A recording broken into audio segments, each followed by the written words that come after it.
Hello, everybody. Well, welcome to another fantastic game. I have Absalonia 1 in Children of the Dragon with the three characters Zuriel, Azreal, and Proteus, her character beast, and then just a protector and a bull thrower. Some hex hunters with bayal, and a couple of shepherds, Nyss warlords over here. Craelix is over here because they're quite awesome. And then the Black Frost shards right there. Okie dokie. Up against me is Gorten, Grunback, who you don't see very often. It's the double toilets or the siege crawlers. And then there's double Forgeguard back there, as well as two drillers and three of the blasters, two Ogrun bokurs. That guy, I can't remember. I think that's Hutchuk, but it's actually an Ogrun bokur. And then the Horgenhold artillery corps are back here. So, for those that are not very familiar with this list, good news, neither am I. I know very little about Gorten other than that he has an amazing feat. He has Strength of Granite, which is like +4 melee damage on one of his warjacks. And he has a Rock Wall, which is super annoying. Besides that, I really don't know what he does. But let's just kind of get into this game and see what happens here.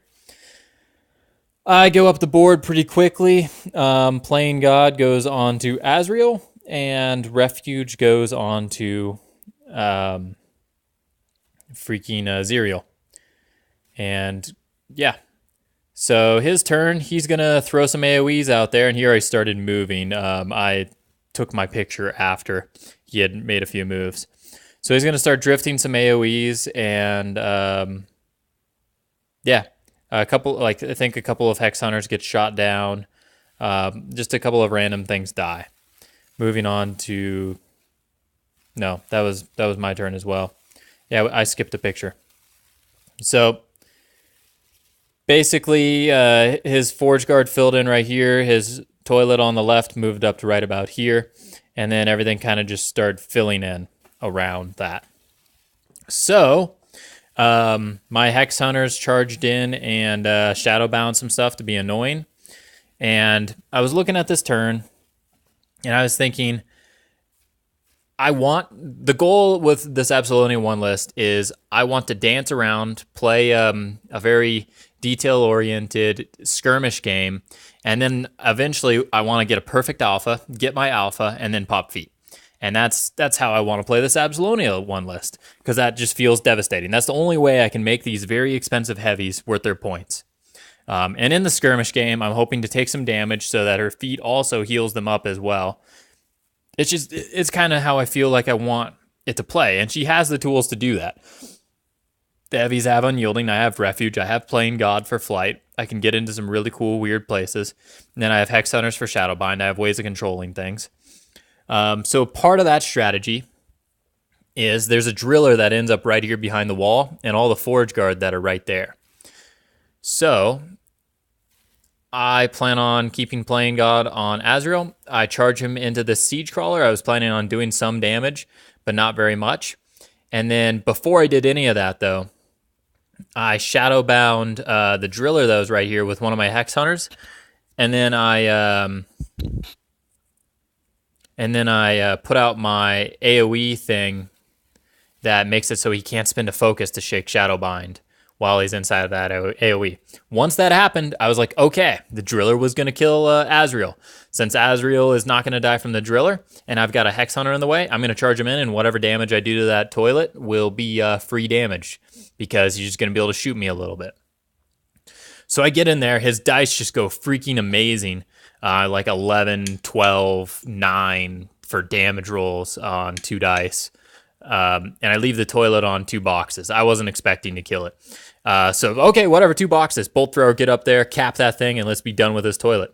I go up there, and I shoot it. I roll the damage roll. It's dice off 6, and I roll a 6. And so we both laugh a little bit, and we move on with our lives. That felt a little bit like justice was served. Craelix comes up and starts shooting the artillery corps over here, and they all just start toughing like crazy. I was debating Blight Spasm, but their armor was too high and their strength was too low. So it didn't really do a whole lot. and I left the main one knocked down since they have tough as a theme benefit. So that was okay. The artillery is knocked down. That's not the worst thing in the world. Everything else then kind of just moves up. Like Zuriel goes over here. Proteus pretty much stays right where he is because I don't want to. I know Azreal's kind of on the front line, so I don't want to give him the option of getting more or something. And then my guardian or my protector tries to stay in a place where it can shield guard for my important pieces. And now we end up at the screen we are on right now. Oh, so this is where it gets really bad, guys. Yeah. So Gorten's going to feat, and I'm going to claim a lot of ignorance on how the details of Gorten's feat worked. And I'll talk about this at the end of the game. Gorten, the toilet on the left runs over and bulldozes this Hex Hunter right here. Fantastic play. All these Hammer Dwarves over here, get out of the way. Gorten charges this Hex Hunter, and now that he has the extra range, his feat is able to catch Proteus. That's really bad, because his feat pulls Proteus 8 inches all the way over to Gorten pretty much himself, and then a driller with Strength of Granite comes up and bops the frickin' crap out of Proteus, and then the bokur or the Ogruns charge in and bop the crap out of Proteus, and he dies. And with that, just like that, this whole entire side of the board is hosed. It is toasted. I mean, Proteus wasn't going to handle that whole side of the board by himself, but I was planning on weakening the army quite a bit before I got engaged, type of thing. I was planning on getting rid of the toilets and then just start killing dwarves and the driller. Whew. So that was really bad. All these other models are pulled into the house. The Nyss warlord is pulled into the house, and the Hex Hunter is pulled out of the way, and yep. And oh no, sorry, I did not shadow bind. Last turn I said I shadow bind that driller. I ice caged it with my Black Frost shard. That's how come that guy's not in melee. So he gets pulled over that way, and now the Siege Crawler can easily kill him and not be in the way of the Hammer Dwarves. And all these Forgeguard, now that Hex Hunter is out of the way, come crashing into Azreal. And he was able to line, he just got like so many more charges than I expected him to be able to get right there. And they all got lit on fire, but Azreal died. And so now things are looking really bad. I did not expect either of those two things to happen. Real bad. And board looks like this. No, I skipped another turn. Gosh dang it. Actually, yeah. So with all the Forgeguard right here and his whole army pressing up into here, this warlord can't go very far, so he just goes back to contest this zone. And my new plan is, this artillery corps stood up and hard rolled the 10 it needed to kill Craelix, and then the spray bunny walked over here, took a free strike, and sprayed down all my Black Frost shard. Which if I had been thinking, my Black Frost shard should have kissed a Lilith the toilet last turn, and that was a mistake, guys. But hey, it's yeah. Legion's not my primary faction. Still learning them. I forget that we have Kiss of Lilith, and it's actually a spell that can be used. Too used to seeing it on Ion and Holton having it not be a spell that's able to be used. Yeah. So with all the Forgeguard over here, Bolt Thrower shoots the toilet and kills it. Then Zuriel comes flying into here and just starts hosing down Forgeguard and refuges away. Some of my stuff just kind of jams up the mess that had piled up right over here of all the Forgeguard, the Ogrun Bokers, the Driller, and the toilet. And now we end up at this spot right here. And I decide to not pop feet. I am camping nothing. I have one transfer available to the Bolt Thrower, but I feel okay because in order to get to Abby, they have to kill these guys over here, which will free up some fury for me. And I also have that one transfer that's available. So no matter what, I'm going to be able to get transfers out type of thing.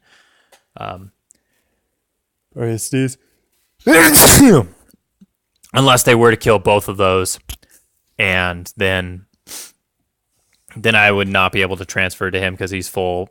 But it just sort of worked out. The assassination wasn't on the table, and Scenario is a much more reliable win method for him because I've scored 1, I believe, and he has scored 1 as well.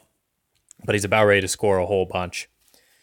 And if I remember right, I want to peek ahead at the next screen. Yeah, that's about how I remember it.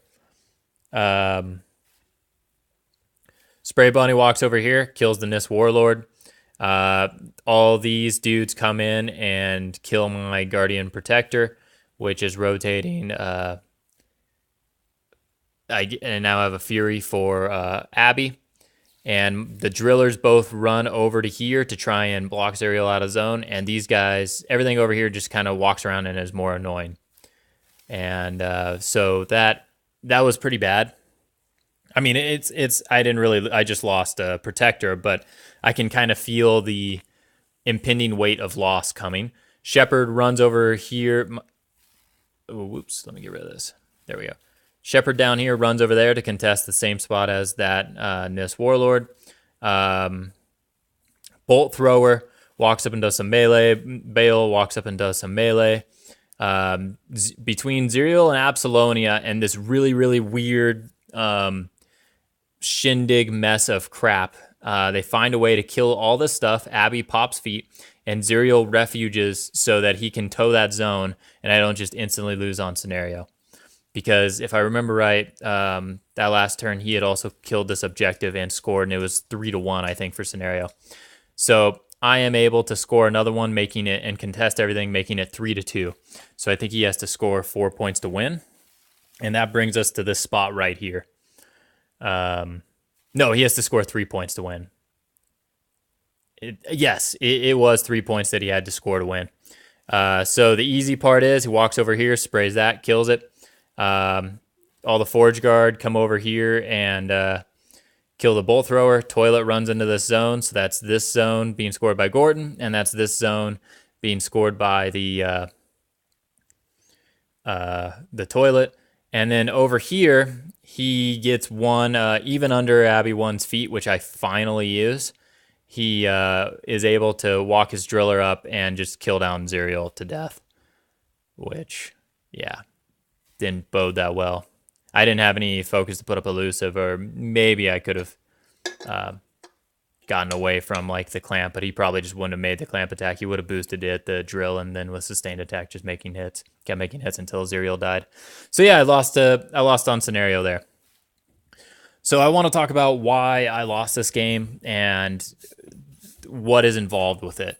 I feel that with the information I thought I knew about Gorten, I was making the right decisions, and I don't actually regret necessarily what I did, except for not Kissalilithing the Toilet, which I saw now. But I didn't have complete information playing the game. I didn't know about how Gorten's feet worked, and that was what really swung the game in his favor. And that's on my skill sheet of things that I'm doing for assessing myself and how well I play. What got me there was aware of main models and factions. In my head, Gorten's feet, and I'm going to back up here, and we're going to make the rest of this video about Gorten.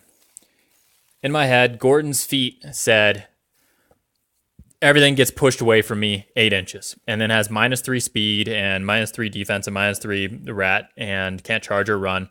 And it's a huge scenario tool, kind of like Kruger 2. I honestly thought it was just like Kruger 2's feet, just way better. Because Gorten has tiny little stumpy legs. He's speed 4. He has to either charge or walk to get his 10-inch control range feet to go off. So it's honestly not very much threat range on his feet, and it's easier to play around because of that. So that's how I thought it worked, that it pushed it away. But no, he can choose a table edge, and everything is pushed towards that table edge. So it can be used as a massive threat range extender. putting things outside of his feet range can be devastating. It can also work in a lot of other ways too. He can split your whole army off and push it to a side and be irrelevant. And he can place out his rock wall to stop some models from getting pushed. Like, for example, say you line up your whole army like in the middle of the map right here. This is a really weird example. He realizes that he can only kill this side of your army. So he puts a rock wall in front of this side, so the feed affects them, they get stopped by the rock wall, they're stuck there, and they're no longer in threat range of the rest of your army. And then all this other stuff gets pulled into Gorten, and he kills it. And then this other stuff that was behind the wall is now useless.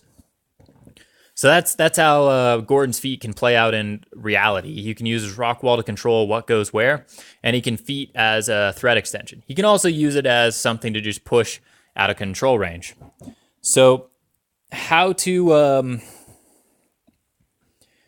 play into Gorten's feat is, well, obviously a gun line does fantastic against him, or a spell line like Ron. Anything with any form of control or push-pull effects are devastating against him because his legs are so stumpy. My brother playing Haley 3 just had Baby Haley. Gorten had no magic weapon, so Baby Haley just every single turn was force hammering Gorten backwards, so that Gorten never even got to come forward in the game while the rest of his army killed everything. Like, Gorten ended up like all the way back at the very back of his table edge and had to like run to not kill box himself. It got so ridiculous because the force hammer rolls were so dang good. In reality, though, playing into Gorten, if you're a melee heavy list, you can be punished very heavily for being a melee heavy list. You want things that you don't care about as much, and you want to stagger what you give away and bait either a bad feat or a not as good feat. Because part of what his feat does is pins his own army, and his army in this form is pretty slow. It's going to get a lot different with a Steelhead CID, where he gets Crane on the... I believe there's several models in the Steelhead CID that are getting Crane, so moving Gorten 2 inches forward is probably going to make him pretty dang good in melee-oriented lists in the Steelhead theme. And that's something I'm excited to see. I do expect that to take off.